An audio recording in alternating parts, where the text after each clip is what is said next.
Sentry release health. Just like the last one, go ahead and move on over to the Live Workshop 3 Slack channel for questions and discussion. Sentry's, kind of our third pillar. We won't have a dedicated workshop on Discover. We've kind of been sprinkling that throughout the day on each of the first two, and we'll continue to do so. But I'm going to hand it over to today's host, Vu Ngo. Vu is a solutions engineer here, and will walk us through release health. Vu, are you with me? Sure am. Thank you, Schaefer. Take it away. Sure.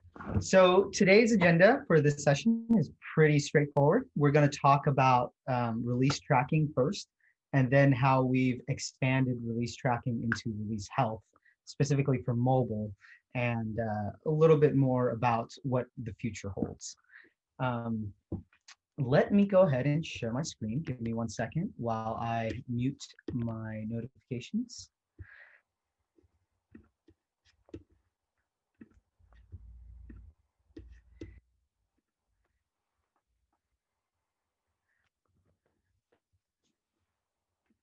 All right. So if you're doing release tracking with Sentry, you're probably already familiar with this page. If you aren't doing release tracking with Sentry, this is our release dashboard. Why do release tracking with Sentry? Well, one of the biggest benefits that you get from release tracking is just the number of new issues that are introduced in this release. But you'll also see all the issues that are that have appeared in this release as well. So if we take a look at this one release, right now I'm currently looking at a single project, and we'll drill in to take a look. There haven't been any new issues in the last 14 days, but there are new issues in this one release. The other things that you can do is track your commits to the specific release, so that we can do matching similar what Will had presented earlier, which was suspect commits. All right, we'll go back to this page and we'll take a look. So here you know what release version it was. This is a release is created either implicitly or explicitly. If you add Sentry as part of your build pipeline, you can tell Sentry about a release before the code is deployed. That is the explicit way of creating a release in Sentry. The implicit way of creating it is just to tag your events with a release ID. The first time we get an event with a release ID that we don't have in our system yet, we'll go ahead and create that release for you. Okay, so this is the old view. Although it provides some useful information, it doesn't give you a ton of useful information when it comes to the mobile side of things. And excuse me, not just mobile, but native as well. And the way that code is deployed between web and mobile is also pretty different. So each time you publish a new version, you kind of have to monitor the health of that version, not just temporarily until the next version comes out, but for the length of that version's life cycle. So let's take a look and see what the release dashboard looks like with the release health information. Already, I think it looks a lot better. So here, you still have all the useful information, commit information, but we've added quite a few new components to this page. The release adoption, that is going to tell you the number of active users in the last 24 hours. The crash-free rates, so crash-free users versus crash-free sessions. These are two very distinct metrics. So if we take a look at this release down here, your crash-free session is not that bad. It's 92. It's still not great, but it's not that bad. But your crash-free users is pretty bad. That's pretty much half of your users crashing. So very useful to have both of those side by side. And here we have a graph that breaks down the usage based off of sessions and users as well. So you can see that information there. And this is for the last 24 hours. Finally, we have the total number of crashes, and we still have new issues right here. Now, where is this data coming from? Well, it's actually coming from a new event type called sessions. These sessions are automatically generated and captured by Sentry, so you don't actually have to do anything extra. And that session is going to hold some useful data like the exit status of the session, the duration, the device ID. And that's how we get all of this information. So, like I said, the session will be able to tell you number of users. The exit status will tell you what the how the session ended. So that's how we figured if the session ended a healthy fashion, an error fashion, a crash, or an abnormal exit. And yeah, and then it also tells you when your usage was occurring. All right, so now we kind of understand what a session is, what some of these data points that we're providing you with are. Let's go ahead and drill into this one release. The story that we're telling here is I have this new version that I shipped. It was very buggy. It crashed a ton. The crash free rates are not ideal. So what we did was we went ahead and deployed a new version almost immediately. And you can tell this new version is a lot less buggy. The crash rate is much, much lower. The crash free rates are a lot better. Okay. Let's go ahead and drill into this version to see what additional information we can get from Sentry.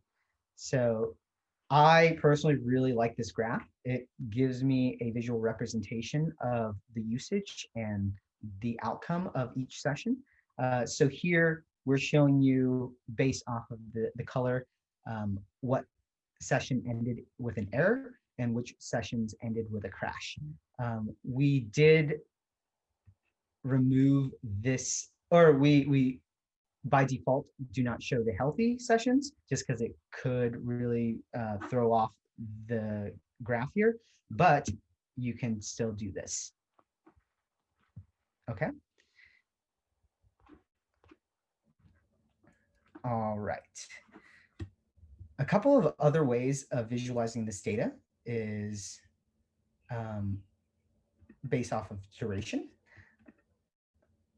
your user count, which is going to look very much like your sessions, your crash free rates, and here you have the same option to view just a single one of the crash free rates. You can see the crash free sessions, not great, but definitely better than the crash free users. Okay, I'll give you some time to digest what's on the screen real quick. Fantastic. All right, what else do we have? Let's go and take a look at this new crashes metric. You can see that this number is significantly higher than this number. Now, this is a difference between the session information and the crash or the error information that we're collecting. This will always give you the total number of crashes because we collect sessions on all sessions, versus this number, which may or may not have filtering applied to it, or rate limiting applied to it. So this number won't be your total number of crashes. That's another valuable metric that the session data is going to give you. Okay. The commit information is still here, so you know exactly who to blame for this really buggy release. Looks like I'm one of the people who contributed to this terrible release, so shame on me. Over here, this would also tell you if you have multiple releases for this, we can tell you how many users and what the percentages are per per deployment, excuse me, not releases. Okay. Now let's go, and this is a concept that my colleagues have already discussed, but because we've had several people ask about it, I'm going to go ahead and do that as well. So now we have this really buggy release. We have the error or the crash information to look at. So we're going to go ahead and go into that and see what's going on here. So the application is not responding for one reason or another. It's not a ton of information for me to work off of, but maybe this transaction ID will link to another error downstream that maybe give me a little bit more information about what's going on here. Now, with error tracking or error tracing available in some of the other SDKs, you wouldn't have to do this. We'll introduce this to these other SDKs later down the line, but you can always manually instrument it, and that's what we've done internally. At least the solutions engineering team has. So here, this is a transaction ID for this error. So I'll just click on it, and it'll take you to the issue stream. As of right now, what you're seeing is just the one project, so just the Paranoid Android project. So I'll remove that filter. Oops, I forgot to remove the date filter as well. And here it actually brought me to this backend error, which is telling me there's an inventory issue. So this view is really good because it's a single concise view for you to see how a single error propagates through your stack. This view is kind of limited because this demo only has a simple front end talking to a simple back end. But if your stack is more complex than this and you have Sentry running on each component of your stack, this view becomes a lot more compelling. Okay.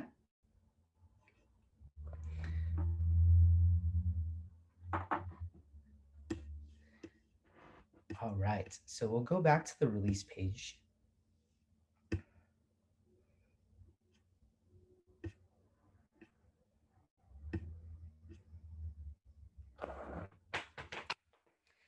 Now, you know exactly what sessions are and what they provide you on top of the release tracking that we've already had for years. How do you enable this so that you can start collecting your sessions? For Android, iOS, and React Native, they are automatically going to be enabled. You just have to make sure you're using one of the newer versions of the SDKs. And we also have other SDKs that already have this functionality in it. I believe Rust, C++. We'll cover that during the Q&A section. But all that to say, it's already available for you, especially if you're a mobile developer. What other benefits should I bring up here? Let's see. Well, this in sessions is a different event type, and this event type is also free. So it's not going to cost you anything to get even more insights into your individual versions or releases. So I highly recommend just turning it on as soon as you can. Okay. Now, I also want to get some feedback from the audience. Which SDKs would you love to see this type of functionality in? We want to take that feedback and kind of let that build a business case internally. Please go ahead and type that into the Slack channel. And while you're there, I also shared several links or a couple links, one to the blog post that talks about this this new release health page, and also the technical documentation on it. Okay, that about wraps it up for mobile or release health. Let's go ahead and go into the Q&A. Great, Vu, thank you so much. So far, any questions have been answered. We'll give folks a few seconds. If you all have any questions for Vu regarding release health, please throw those into the Live Workshop 3 channel, and we'll make sure to get those answered. Looks like some responses to the poll. There's some C# and some JavaScript. For which SDKs would you like to see this on? Awesome. I also want to point it out. Someone asked about environments or deployments earlier, and I want to take the opportunity to point out, if you are tagging the environments in both your deployment and your events, it will show up. So for example, here, these are all of the environments that have been tagged within the releases or the events themselves. So I think one of the customers had a white label application that they can ship or deploy to multiple customers, and they want to be able to group all of those issues together, but also have the ability to see which instance or which deployment some of the errors are coming from. So this is the easiest way to do that. Okay. Any questions that I can field right now? Not at the moment. I see some folks typing those, so let's give them a few seconds and see what comes in. Okay. I'm not surprised because this is a very simple yet useful feature. One just came in from Tomasz. 10% environment ? Is that a separate environment for some kind of canary deployment? That's a great question. So I was actually just messing around with this feature to see if I can use the deployment or the environment feature to kind of track the percentage of users that each version has been deployed to. So that's why I had like a 10% deployment for this one. Let's actually go into here. What this is supposed to show, I didn't have a chance to mock up that data, but what this healthy release was supposed to show was the first couple of days, I deployed it to about 10% of my users, and that was a pretty steady rate. So here, I'll just compare it to the healthy ones. So that was pretty steady. And then the next couple of days, I deployed it to 20% of my users. And then finally, I deployed it to 30% of my users. And that trend will continue to increase. So if you are doing that, like I mentioned, these are deployments right here. So it's going to be able to tell you where it's being deployed to.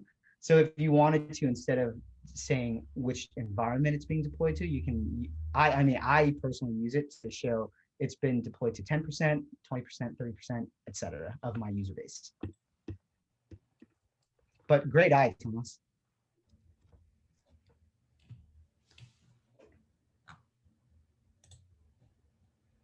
Cool. Any other questions from the audience? Looks like I see Amy typing. I bet she's teeing up a trivia question for some swag.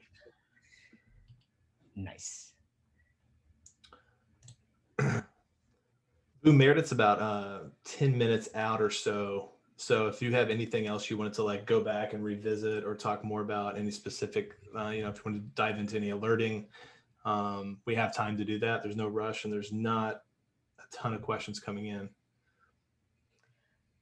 Actually, I don't have anything else to say about this topic, but if Bruno or anybody else on the team wants to talk about some of the plans that we have around sessions or release health, I think the audience would be really happy to hear about it.